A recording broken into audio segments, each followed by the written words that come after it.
उसके अंदर भी वो खुशी नहीं है। क्यों? बोले बच्चे, हमारे बच्चे उनके बच्चों के साथ खेलने नहीं देते। फिर मैं वो मम्मी पापा को जब मिला तो उनका यही कहना था कि जब हम छोटे थे तब पापा मम्मी को हमारे साथ खेलने के लिए टाइम नहीं था, वो सिर्फ पैसे बनाने में लगे थे, वो सिर्फ पैसे बनाने में लगे थे। आज हम बड़े हो गए हैं और हमको मम्मी पापा का प्यार नहीं मिला। एंड मैं ये नहीं चाहता कि हमारे बच्चों के अंदर भी ये संस्कार पड़े कि वो सिर्फ पैसे के पीछे भागे।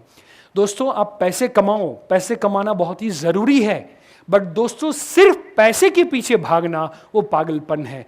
क्यों दोस्तों? मैं आपको ये बताता हूं, क्योंकि आप करोड़पति हो जाओ ना, अब करोड़पति हो जाओ, अरबपति हो जाओ, खरबपति हो जाओ, बट उस समय पे यदि आपकी वाइफ, आपके बच्चे, यदि आपके साथ उनका प्यार नहीं है या माता पिता का आशीर्वाद नहीं है, तो करोड़ों एंड खरबों रुपए की प्रॉपर्टी के साथ भी आप अकेलापन महसूस करेंगे। अग्रीड? यस और नो?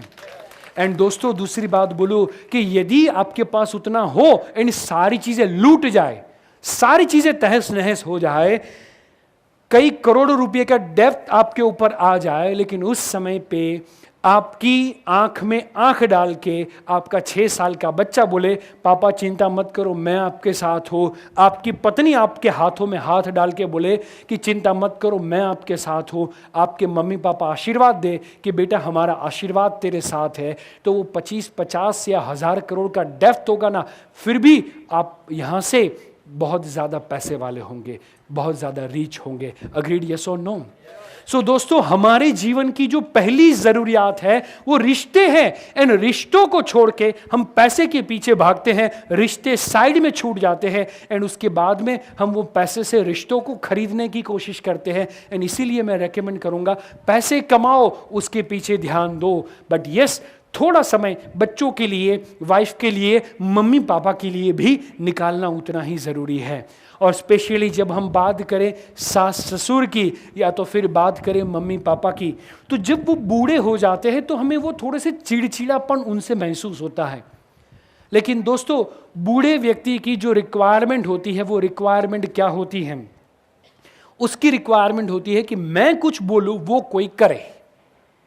तो आप शाम को जब घर पे जाते हो, यदि आप आपकी सास से परेशान हो तो आप कोई भी बात में उनका सजेशन ले लीजिए। आपके पापा भी आपको बिजनेस में कुछ बोलते रहते हैं, आप सिर्फ उनसे सजेशन लीजिए and you will be surprise कि वो अंदर से हैप्पी होकर आपको दुआ देंगे, क्योंकि उनके पास जीवन का अनुभव बहुत कुछ है, लेकिन वो सुनने वाला कोई नहीं होता।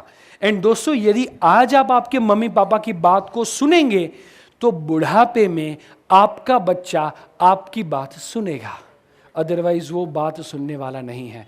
तो सबसे महत्वपूर्ण चीज हमें विल रखना है। वो विल कैसा होना चाहिए? नेगेटिव और पॉजिटिव। मुझे सभी लोगों की आवाज चाहिए, नेगेटिव और positive, positive.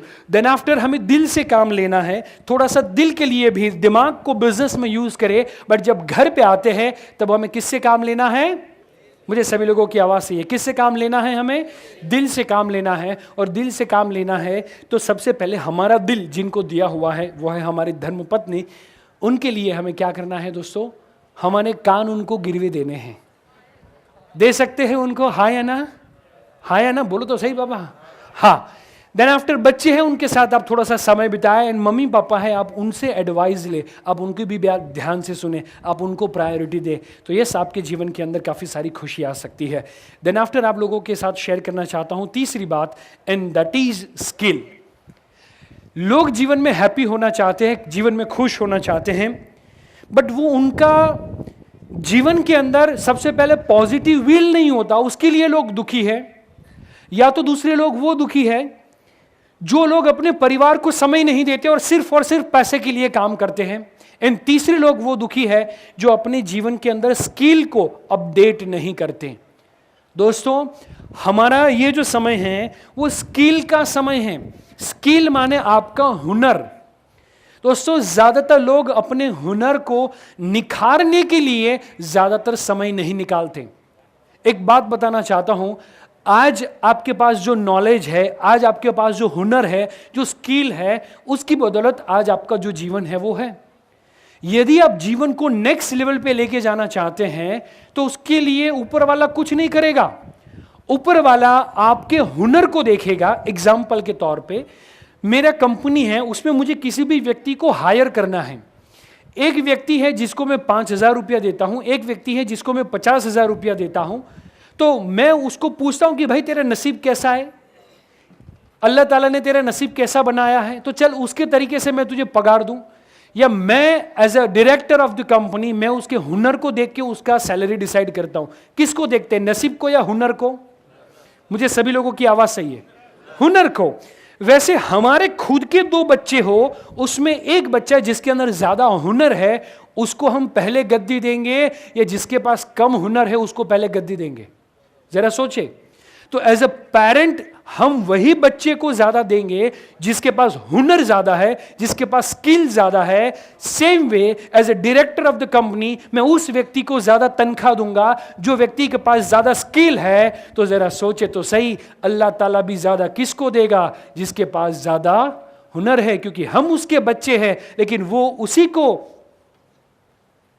Thank you,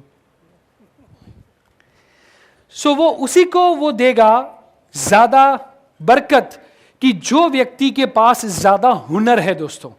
and ज्यादातर लोग अपने अंदर कौन से हुनर कम है अपने गोल के मुताबिक उसके बारे में सोचते नहीं, वो हुनर को डेवलप करने के लिए कभी समय निकालते नहीं, और उनका ज्यादातर फोकस नेगेटिव बातों के ऊपर होता है। एंड इसीलिए जीवन में जो तरक्की होनी चाहिए, जीवन में जो खुशी मिलनी चाहिए, वो ज्यादातर खुशी उनको मिलती नहीं है। एंड इसीलिए दोस्तों सबसे इंपॉर्टेंट बात जो आप लोगों के साथ शेयर करना चाहूंगा, एंड दैट इज कि स्वामी विवेकानंद ने बहुत अच्छी बात बताई कि उठे, जागे और शक्तिशाली बने। उठे, जागे एंड शक्तिशाली बने, क्योंकि बलि हमेशा बकरे की दी जाती है, शेर की नहीं। हेलो, हाँ या ना? एंड इसीलिए दोस्तों हमें शेर बनना है। शेर बनना मींस कि हमें खुद को ताकतवर बनाना है। यदि आपको लगता है कि आप बलि के बकरे हो, माने आपकी सास या आपकी बहू या आपके हस्बैंड या आपका फैमिली फ्रेंड या आपका पार्टनर आपको मामू बना रहा है, मींस आपके अंदर कोई स्किल जो होनी चाहिए वो नहीं है। अग्रीड, यस और नो? यस। लेकिन ज्यादातर लोग दूसरे लोगों की बुराई देखने में ही टाइम बिताते हैं।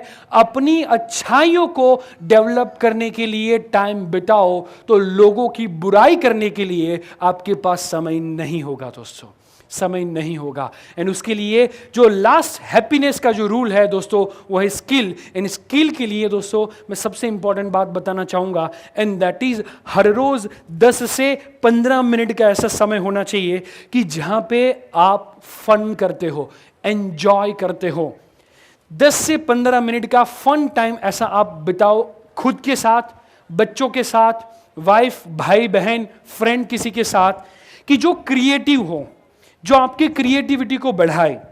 एंड इसके लिए सिंपली मैं कहूंगा 15 मिनट के लिए आपका स्टेटस, आपका ईगो, आपका पैसा, वो सब साइड में रख के 10 से 15 मिनट के लिए बच्चे बन जाओ।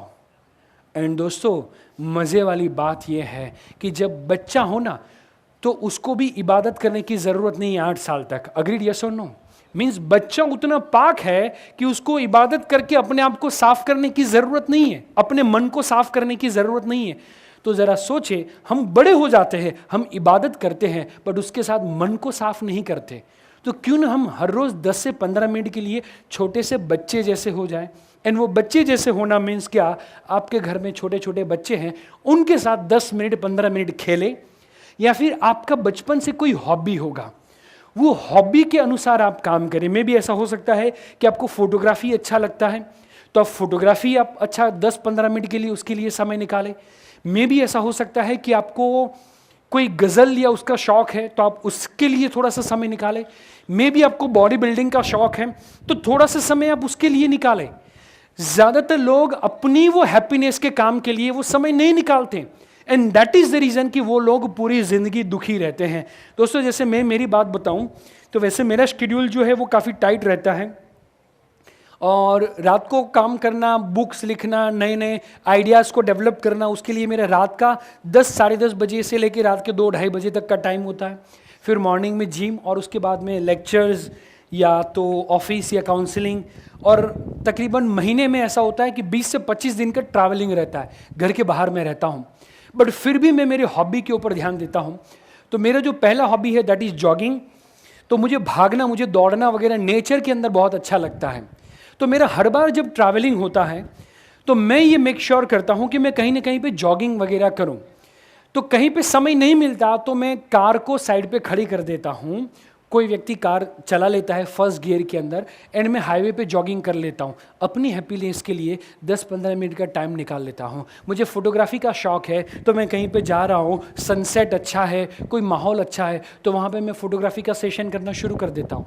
तो आपकी भी कुछ ख्वाहिश होगी बचपन से जो शायद आपने दबाई हुई है, and I would strongly recommend कि वो दबाई हुई ख्वाहिशों के ऊपर आप काम करें।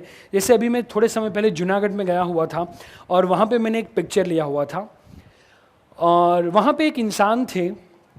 फोटो को थोड़ा ध्यान से आप देखेंगे कि यहाँ पे नीचे आप देखेंगे तो एक भाई साहब है जिनका एक पैर नहीं है। एंड जूनागढ़ के अंदर मकरबा करके ये प्लेस है जो ज़्यादातर अभी उतना मेंटेन नहीं हुआ है, जिनका एक पैर नहीं है। ज़्यादातर बच्चे यहाँ पे खेलने के लिए आते हैं और बाकी कुछ खंडेर जैसा ही है। बट ये भाई साहब, वहाँ पे नून का टाइम था, हम वहाँ से गुजर रहे थे, काफ़ी अच्छा मुझे मॉन्यूमेंट लगा। मैं वहाँ पे गया और ये भाई साहब वहाँ पे नमाज पढ़ के ये बाहर की ओर निकल रहे थे, एंड मैंने उसका फ़ोटो खींचा। सो दोस्तों, आपकी ऐसी कोई ना कोई हॉबी होगी जो आपको यहाँ से बहुत अच्छी लगती है, वो उसके लिए आप समय निकालें तो आपके लिए ज़्यादा अच्छा है। देन आफ्टर दिन में मैं आपको रेकमेंड करूँगा कि महीने में या तो हफ्ते में एक बार उपवास करें। और ये उपवास कैसा होना चाहिए? नए टाइप का होना चाहिए। माने वो उपवास के अंदर mobile, shopping, internet, laptop, meeting, 2 wheeler 4 wheeler सब साइड में छोड़ना है और पूरा टाइम हमें बिताना है अपने साथ एंड परिवार के साथ। हफ्ते में 15 दिन में या तो महीने में एक दिन आप ऐसा बिताएं कि जहां पे पूरा फोकस। सो ऐसा एक दिन आप खुद के साथ बिताएं and you will be surprise कि आपको अंदर से इंट्यूशन मिलने शुरू हो जाएंगे। सो मैं आपको रेकमेंड करूंगा कि आप आपकी स्किल को अपग्रेड करना चाहते हैं तो सबसे पहले आपकी हॉबी के ऊपर थोड़ा सा ध्यान दें। सेकंड, आप लोगों को फोकस करना है, वो फोकस करना है एक दिन ऐसा बिताए कि जहां पे इंटरनेट एंड गैजेट्स वगैरह सारी चीज़ें आपके पास न हो। And then after polish your skills. दोस्तों, आपका जो ड्रीम है, आपका जो गोल है, आपके जो भी अचीवमेंट्स आप करना चाहते हैं, वो अचीवमेंट करने के लिए आपको कौन कौन सी स्किल की रिक्वायरमेंट है। मे बी आपको कंप्यूटर सीखने की ज़रूरत है, मे बी ऐसा हो सकता है कि आपको आपके लैंग्वेज के अंदर सुधार लाने की ज़रूरत है, मे बी आपको इंग्लिश सीखना है, आपके बिहेवियर के अंदर आपका गुस्से वाला स्वभाव है उसको आपको कम करना है। तो मैं रेकमेंड करूँगा कि उसके लिए थोड़ा सा समय बिताएं। एंड जब आप वो समय बिताएंगे, अपने आप को अपग्रेड करेंगे, तो डेफिनेटली आपका कॉन्फिडेंस बढ़ेगा, आपका विल पावर बढ़ेगा, एंड साथ ही साथ में आपके जीवन के अंदर हैप्पीनेस होगी, आपके जीवन के अंदर कुछ नए क्रिएटिविटी के रंग भर जाएंगे। दोस्तों, तो सबसे पहले ये 3 चीज़ों के ऊपर हमें ध्यान देना है। सबसे पहले जल्दी से हम बोलेंगे साथ में, सबसे पहले विल, फिर दिल, एंड देन आफ्टर स्किल। सभी लोग साथ में बोलेंगे। विल कैसा होना चाहिए? मक्खी जैसा या मधुमक्खी जैसा? देन आफ्टर दिल, तो जब हम बिजनेस से घर पे आते हैं तो हमें दिल से काम लेना है, रिश्तों के ऊपर काम लेना है। तो सबसे पहले हमें जिसने हमें दिल दिया है, हमने जिसको दिल दिया है, वो है हमारा जीवन साथी, हमारा लाइफ पार्टनर। उसके साथ हमें समय बिताना है और समय बिताने के लिए हमें उनके साथ क्या करना है? उनकी बातें ध्यान से सुननी है। नेक्स्ट इंपॉर्टेंट चीज़, बच्चों के साथ खेलना है, मम्मी पापा के जो भी एडवाइजेस है वो हमें लेनी है, एंड देन आफ्टर स्किल्स के अपग्रेड करने के लिए हमें काम करना है। दोस्तों, मैं आपको गारंटी देता हूँ कि यहाँ पे सिर्फ घर बनाने का काम नहीं होता। यहाँ पे ये सेशन रखा गया है क्योंकि यहाँ पे सिर्फ मकान नहीं, घर, यहाँ पे सिर्फ होम नहीं, यहाँ पे फैमिलीज भी डेवलप किए जाते हैं। दोस्तों, यहाँ पे ये कंस्ट्रक्शन, ये एविस डेवलपर्स के माध्यम से यहाँ पे आप आए और आपके जीवन को और ज़्यादा बेहतर बनाए, lifestyle wise and life wise. लेकिन यदि आप ये करना चाहते हैं तो आपको थोड़ी पुरानी गलत आदतें हैं वो छोड़नी पड़ेगी। एक बार क्या हुआ, सबसे लास्ट में ये बता के मैं मेरी बात को कंप्लीट करूँगा। एंड क्या हुआ दोस्तों कि एक बार एक बहुत ही बड़े बिजनेसमैन थे। वो बिजनेसमैन एक जगह पे बहुत इंपॉर्टेंट मीटिंग के लिए जाने वाले थे, एंड उनके साथ उनका सेक्रेटरी था। तो ज़्यादातर लोग जीवन में दुखी क्यों होते मालूम है? क्योंकि उनकी जो गलत आदतें होती है ना, उसको वो छोड़ने के लिए तैयार नहीं होते, तो दोस्तों आज आपको जो भी आपकी गलत आदतें लगी है उसको छोड़नी है। क्यों? क्योंकि ये बहुत बड़े बिजनेसमैन अपने सेक्रेटरी के साथ जब जा रहे थे तो वो मीटिंग के लिए जब जाना हुआ, ऑफिस के अंदर दोनों एंटर हुए तो शूज़ बाहर निकालने थे, शूज़ बाहर निकाले और अंदर एंटर हुए तो उतनी देर में बदबू आने की शुरुआत हो गई। तो ये व्यक्ति सोचता यार इतने बड़े इंसान की ऑफिस में आए हैं और यहाँ पे इतनी बदबू आए, ऐसा तो कभी हो नहीं सकता। लेकिन फिर उसके दिमाग में आइडिया आया कि यार मेरे साथ जो मेरा पी आया है, मेरा जो सेक्रेटरी आया है ना, मुझे उसको पूछने दी, क्योंकि उसको जुराबे धोने की आदत नहीं है, तो शायद ये उसकी बदबू हो। और उसको पूछते कि भाई तेरी जुराबे गंदी है, उसकी बदबू आ रही है। बोले नहीं नहीं, अभी तो यहाँ पे एक ही हफ्ता हुआ है, इंडिया पे तो मैं महीने महीने तक पहनता हूं, तो नहीं नहीं अभी उसकी बदबू नहीं होगी। बोले गधे, तो जा और जुराबे अपने शॉक्स निकाल के आ। तो वो जाता है, शॉक्स निकालता है और वो दोनों मीटिंग के लिए जाते हैं। मीटिंग कंप्लीट होती है, लेकिन समहाउ कुछ डील्स जो थी वो फाइनलाइज करनी बाकी रह जाती है। तो दूसरे दिन का टाइम फिक्स होता है। दूसरे दिन के लिए वो जब अपने रूम में जाते हैं, वापस जब जाते हैं, उस समय पे वो जो सेठ थे, वो जो मालिक थे, वो उसके हाथ में थोड़े से डॉलर देते और बोलते कि कल तू नई जुराबे पहन के आना, मेरी नाक मत कटवाना। बोले ठीक है साहब। तो बोले दूसरे दिन वो फिर अपने अपने रूम में गए। दूसरे दिन जो समय पे मिलना था उस समय पे वो ऑफिस के बाहर मिलते हैं, शूज़ निकालते हैं और जैसे ही आगे चलते हैं फिर से वो बदबू आनी चालू हो जाती है। जो सेठ थे, जो मालिक थे, वो बहुत बड़े परेशान, बहुत दुखी, बहुत गुस्से में होकर उसके ऊपर चिल्लाते हैं। बोले गधे, तेरे में जैसा अक्ल जैसा कुछ है कि नहीं? तूने वो पैसे बचाने के लिए वो नए शॉक्स नहीं लिए, नई जुराबें नहीं ली, और आज मेरी नाक कटने वाली, कितनी बदबू मार रहा है। तू सोच तो सही, ये इंडिया नहीं है, यहाँ पे ऐसा नहीं चलता। बोले नहीं साहब, मैं नए शॉक्स पहना हुआ हूँ, देखो ये नए शॉक्स है, इसमें से बदबू नहीं आ रही है। मुझे पता था कि आप मुझ पे भरोसा नहीं करेंगे, तो कल की तारीख का ये मैं बिल भी लेके आया हूँ कि ये नए शॉक्स है, एंड मुझे पता था फिर भी आप मुझ पे भरोसा नहीं करेंगे, तो वो मैं पुराने शॉक्स भी लेकर आया हूँ। तो ज्यादातर लोग वो नए शॉक्स पहनते हैं, नई आदतें लेते हैं, लेकिन वो लंबे समय तक नहीं चलती।